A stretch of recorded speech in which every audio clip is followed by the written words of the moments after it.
بسم اللہ الرحمن الرحیم۔ باپ کی وفات کے بعد حضور صلی اللہ علیہ وسلم کی پیدائش۔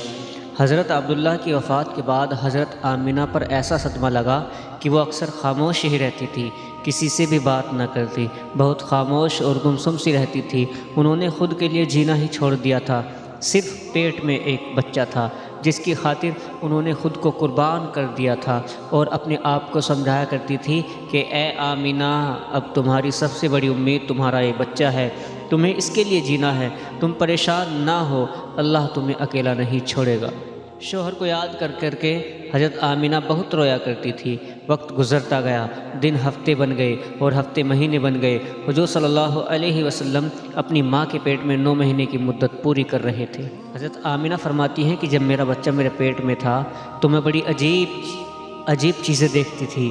اگر میں گھر سے باہر نکلتی تو بادل کا سایہ میرے اوپر آ جاتا اور مجھے دھوپ نہ لگتی۔ اگر میں پانی بھرنے کے لیے زمزم کے کنویں کی طرف جاتی تو راستے میں جتنے پیڑ ہوتے ان کی ٹہنیاں میرے سامنے جھک جاتی جیسے مجھے سلام کر رہی ہوں۔ میں حیران تھی کہ آخر یہ سب میرے ساتھ کیوں ہو رہا ہے، اور جب زمزم کے کنویں کے پاس پہنچتی تو نیچے کا پانی اپنے آپ اوپر آ جاتا تھا کہ میں اپنے ہاتھوں ہی میں بالٹی پکڑ کر پانی بھر لیتی تھی۔ مکہ کی عورتیں مجھے زمزم کے کنویں کے پاس کھڑا کر رکھتی اور مجھے جانے نہیں دیتی تھی۔ وہ کہتی تھی کہ اے آمنہ، تم تھوڑی دیر اور کھڑی رہو، ورنہ تمہارے جانے سے یہ پانی ابھی نیچے چلا جائے گا اور پھر ہمیں بھرنے میں بہت تکلیف ہوگی۔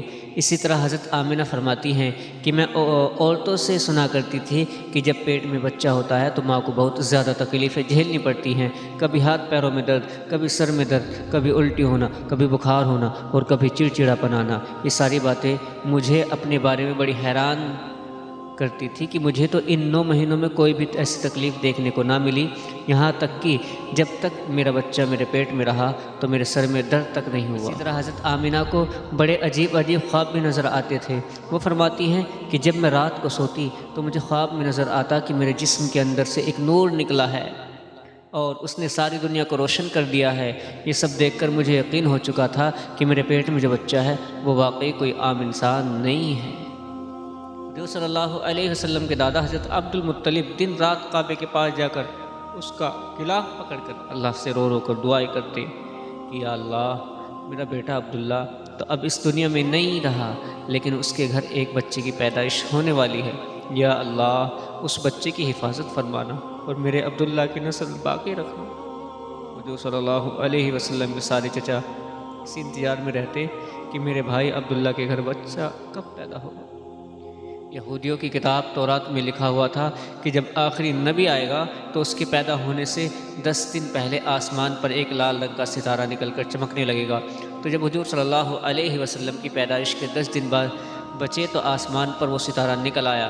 اسے دیکھ کر یہودیوں میں بھگدڑ مچ گئی اور ان کے عالموں نے سارے یہودیوں کو جمع کیا اور کہا کہ دیکھو، آسمان پر لال تارہ چمکنے لگا ہے، اس کا مطلب ہے کہ وہ آخری نبی آنے والا ہے۔ جا کر معلوم کرو کہ اس وقت مدینہ میں کس کے ہاں لڑکے کی پیدائش میں 10 دن بچے ہیں۔ یہودیوں نے جا کر مدینہ میں معلوم کیا تو وہاں بہت سی عورتیں حمل سے تھیں، ان کے پیٹ میں بچہ تھا، لیکن ابھی کسی کا وقت قریب نہیں آیا تھا، کسی کے 2 مہینے باقی تھے تو کسی کے 4 مہینے۔ ان یہودیوں نے آ کر اپنے عالموں کو بتایا کہ مدینہ میں ایسا کوئی بچہ پیدا ہونے والا نہیں۔ تو ان کے عالموں نے کہا کہ اب مکہ میں جا کر دیکھو۔ تو سارے یہودی مکہ پہنچے اور آ کر معلوم کیا کہ وہاں کسی کے گھر بچے کی پیدائش ہونے والی ہے۔ لوگوں نے بتایا کہ ہاں، یہ مکہ میں 5 ایسی عورتیں ہیں جن کے گھر بچے کی پیدائش ہونے والی ہے۔ تو ان یہودیوں نے کہا کہ نہیں، ایسے بچے کی پیدائش کی جس کا باپ وفات پا چکا ہو۔ تو لوگوں نے بتایا ہاں، عبد المطلب کا پوتا پیدا ہونے والا ہے۔ اس بچے کے باپ عبداللہ کی ابھی کچھ مہینے پہلے وفات ہو گئی تھی۔ یہ سن کر یہودیوں کی ہائے نکل گئی اور وہ سب روتے چلاتے اپنے عالموں کے پاس پہنچے اور کہا کہ ہائے افسوس، آج نبوت یہودیوں سے نکل کر مکہ والوں میں پہنچ چکی ہے۔ وقت گزرتا گیا اور آخر وہ دن بھی آیا کہ جس کا سبھی کو بے صبری سے انتظار تھا۔ وہ دن بھی آیا کہ جس کا انتظار آسمان اور زمین، چرند درند پرند اور ہر مخلوق کر رہی تھی۔ آج اس بچے کی پیدائش ہوئی جس کی وجہ سے اس دنیا کو بنایا گیا تھا کہ اگر وہ نہ ہوتا تو شاید کچھ بھی نہ ہوتا۔ آج اس بچے کی پیدائش ہوئی کہ جس کے لیے چاند کے 2 ٹکڑے کر دیے گئے۔ اس بچے کی پیدائش ہوئی کہ جس کی خاطر سورج کو اپنی جگہ پر روک دیا گیا اور اللہ نے حکم دے دیا کہ اے سورج ابھی مت ڈوبنا، کیونکہ میرے حبیب محمد صلی اللہ علیہ وسلم نے ابھی عصر کی نماز نہیں پڑھی ہے۔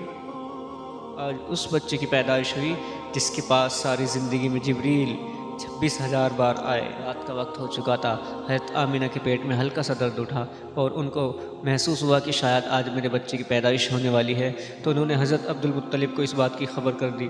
حضرت عبدالمطلب نے اپنے محلے کی ایک دائی حضرت شفا کو اپنے پاس بلایا اور کہا کہ آج رات تم آمینہ کے ساتھ ہی گزارو، کیونکہ میرے بیٹے عبداللہ کے گھر آج بچہ پیدا ہونے والا ہے۔ رات گزرتی گئی، چاند بھی کہیں خاموش ہو کر بادلوں میں چھپ گیا تھا۔ حضرت آمینہ فرماتی ہے کہ جس رات میرے گھر میں بچے کی پیدائش ہوئی تو اس دن میرے گھر میں غریبی کا یہ عالم تھا کہ ہمارے یہاں چراغ میں تیل جلانے کے بھی پیسے نہیں تھے۔ دوستو، اس غریبی میں ہمارے حضور صلی اللہ علیہ وسلم اس دنیا میں تشریف لائے۔ اس رات حضرت عبدالمطلب اور ان کے سارے لڑکے گھر کے باہر بیٹھے رہے کہ اگر میرے بھائی عبداللہ کی بیوی کے ساتھ کوئی بھی حادثہ ہو تو ہم اس کے لیے علاج کا انتظام کریں گے۔ اور پوری رات کوئی بھی نہیں سویا، رات ڈھلتی جا رہی تھی، چاند بھی خاموش ہو کر ڈوب چکا تھا، ہر طرف اندھیرا ہی اندھیرا تھا، گھر کے اندر بھی اندھیرا، باہر بھی اندھیرا۔ سحری کا وقت ہو چکا تھا کہ اچانک حضرت آمینہ کے پیٹ میں ہلکا سا درد اٹھا اور وہ سمجھ گئی کہ اب بچے کی پیدائش ہونے والی ہے۔ انہوں نے دائی شفا کو آواز دے کر کہا کہ مجھے درد ہو رہا ہے۔ 1 گھنٹہ بچے کی پیدائش میں گزرا اور پھر صبح ہونے سے کچھ پہلے ہمارے حضور صلی اللہ علیہ وسلم اس دنیا میں تشریف لائے۔ حضور صلی اللہ علیہ وسلم کی پیدائش پر 3 باتیں بڑی عجیب ہوئی جنہیں دیکھ کر دائی شفا بھی حیران رہ گئی۔ پہلی چیز کہ جب بچہ پیدا ہوتا ہے تو اس کی ناف ماں کی آنت سے جڑی ہوتی ہے، لیکن ہمارے حضور صلی اللہ علیہ وسلم کی ناف ماں کی آنت سے بالکل الگ تھی۔ دوسری چیز کہ جب بچہ پیدا ہوتا ہے تو اس کے ساتھ بہت زیادہ خون نکلتا ہے، لیکن ہمارے حضور صلی اللہ علیہ وسلم جب پیدا ہوئے تو اندر سے خون کا ایک قطرہ بھی نہیں نکلا۔ تیسری چیز کہ جب لڑکا پیدا ہوتا ہے تو اس کا ختنہ نہیں ہوا ہوتا ہے، لیکن ہمارے حضور صلی اللہ علیہ وسلم جب پیدا ہوئے تو آپ کا ماں کی پیٹ کے اندر ہی سے ختنہ ہوا تھا، دنیا میں آپ کا ختنہ نہیں کیا گیا۔ یہ 3 چیزیں دیکھ کر دائی شفا گھبرا گئی اور حضرت آمینہ سے کہنے لگی کہ اے آمینہ، میں نے اپنی ساری زندگی میں ایسا بچہ نہیں دیکھا۔ حضرت شفا نے حضور صلی اللہ علیہ وسلم کو اپنی گود میں لے کر ایک طرف زمین پر لٹا دیا۔ دائی شفا نے جیسے حضور صلی اللہ علیہ وسلم کو زمین پر لٹایا تو حضور صلی اللہ علیہ وسلم نے ایک جھٹکے سے کروٹ بدلی اور گھٹنے ٹیک کر سیدھے سجدے میں چلے گئے۔ یہ دیکھ حضرت آمینہ کی حیرانی کی انتہا رہی۔ پورے 15 منٹ تک حضور صلی اللہ علیہ وسلم سجدے میں رہے اور پھر اپنا سر اٹھا کر آسمان کی طرف انگلی سے اشارہ کیا اور ساری دنیا کو بتا دیا کہ اے لوگو، اس دنیا کو پیدا کرنے والی ذات صرف ایک اللہ کی ہے۔ حضرت آمینہ فرماتی ہیں کہ میں نے اپنے بچے کو اپنی گود میں لیا تو اچانک کیا دیکھتی ہوں کہ آسمان کے تارے زمین کے قریب ہوتے چلے آ رہے ہیں، اور پھر اچانک ہی بادل کا سایہ میرے کمرے کے اندر آیا اور پھر میری گود سے میرا بچہ اس بادل کے سائے میں غائب ہو گیا۔ اس بادل کے اندر سے ایک آواز آنے لگی کہ اے جبریل، اس بچے کو ساری دنیا کا چکر لگاؤ، سارے نبیوں کی خوبیاں دو، اسے یوسف کی خوبصورتی دو، اسے ایوب کا صبر دو، اسے ابراہیم کی دوستی دو، اسے داؤد کی میٹھی زبان دو۔ اور پھر حضرت آمینہ فرماتی ہیں کہ تھوڑی دیر کے بعد وہ بادل کا سایہ ختم ہو گیا اور میں دیکھتی ہوں کہ میرا بچہ میری گود میں لیٹا ہوا تھا۔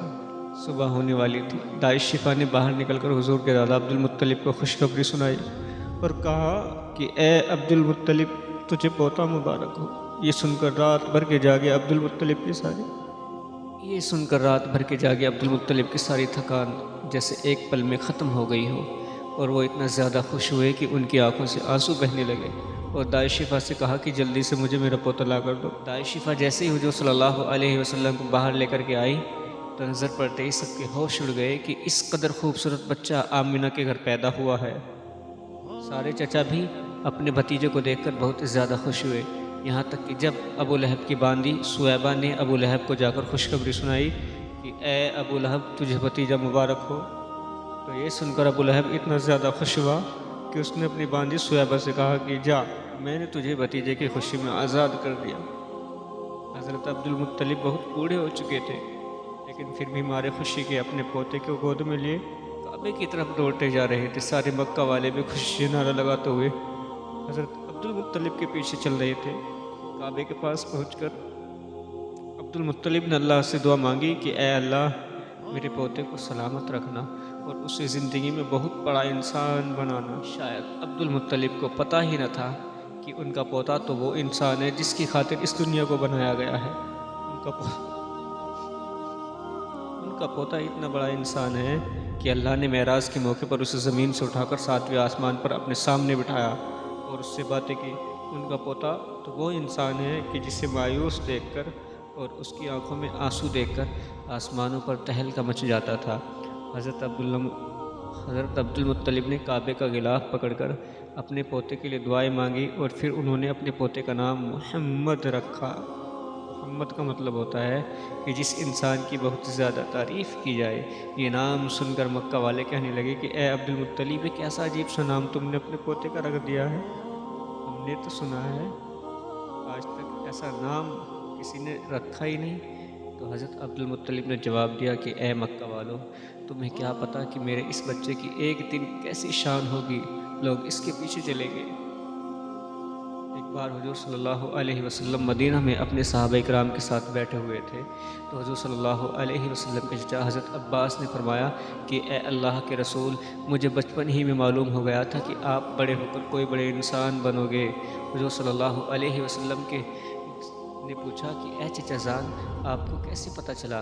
تو حضرت عباس رضی اللہ تعالیٰ عنہ نے فرمایا کہ اے اللہ کے رسول، جب آپ 2 مہینے کے تھے تو ایک رات میں نے آپ کو دیکھا کہ آپ چارپائی پر اکیلے لیٹے رو رہے تھے۔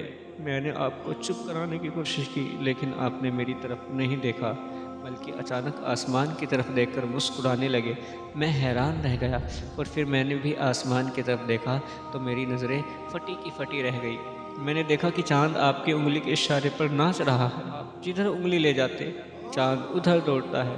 یہ منظر دیکھ کر میں سمجھ گیا کہ آپ کوئی عام انسان نہیں۔ حضور صلی اللہ علیہ وسلم نے فرمایا کہ ہاں میرے چچا جان، آپ صحیح فرما رہے ہیں۔ بچپن میں چاند مجھے کہانیاں سناتا تھا، میرے ساتھ کھیلتا تھا اور مجھے رونے نہیں دیتا تھا۔ سبحان اللہ! ایسے تھے ہمارے نبی کہ جن کے گھر میں اتنی غریبی تھی کہ ان کی ماں اپنے اس یتیم بچے کے لیے ایک کھلونا تک نہیں خرید سکتی تھی، تو اللہ نے چاند ہی کو حکم دے دیا کہ اے چاند، تم میرے محبوب کے لیے کھلونا بن جاؤ اور اسے رونے مت دینا۔ حضور صلی اللہ علیہ وسلم کی جس دن پیدائش ہوئی تو اس دن دنیا میں جتنے بھی بت تھے وہ سب زمین پر اوندھے منہ گر پڑے۔ ایران کے بادشاہ کے دربار میں 1000 سال سے ایک آگ چل رہی تھی، وہ لوگ آگ کی پوجا کیا کرتے تھے۔ حضور صلی اللہ علیہ وسلم کی جس وقت پیدائش ہوئی تو ایک دم وہ آگ بجھ گئی اور اس بادشاہ نے اپنے محل میں اپنی شکل کی 14 لاٹیں بنوا رکھی تھی۔ حضور صلی اللہ علیہ وسلم کی پیدائش پر وہ ساری لاٹیں دھڑام سے زمین پر جا کر گری۔ اگلے دن دوپہر کے وقت ایک یہودی آدمی اپنا کچھ سامان بیچنے کے لیے مکہ آیا ہوا تھا، تو اس نے آسمانوں پر دیکھا تو اسے وہ ساری نشانیاں دکھنے لگیں جو آخری نبی کے پیدا ہونے کی نشانیاں تھیں۔ تو اس نے مکہ والوں سے پوچھا کہ کیا آج کسی کے یہاں کوئی بچہ پیدا ہوا ہے؟ تو لوگوں نے بتایا کہ ہاں فلاں فلاں عورت کے یہاں لڑکا ہوا ہے۔ اس یہودی نے کہا کہ نہیں، ایسا بچہ کہ جس کا باپ نہ ہو۔ تو لوگوں نے بتایا کہ ہاں عبد المطلب کا پوتا پیدا ہوا ہے۔ اس یہودی نے کہا کہ مجھے چل کر دکھاؤ، میں اس بچے کو دیکھنا چاہتا ہوں۔ پھر وہ یہودی حضرت آمینہ کے گھر پہنچا اور حضور صلی اللہ علیہ وسلم کو اپنی گود میں لیا اور پھر پلٹ کر حضور صلی اللہ علیہ وسلم کی پیٹھ کو دیکھا تو اس کی چیخیں نکل پڑی، کیونکہ حضور صلی اللہ علیہ وسلم کی پیٹھ پر نبی ہونے کی مہر لگی ہوئی تھی۔ جب اس یہودی نے نبوت کی مہر دیکھی تو وہ روتا ہوا کہنے لگا کہ ہائے افسوس، آج یہودیوں کے ہاتھ سے نبوت نکل گئی، اب ان کی بربادی۔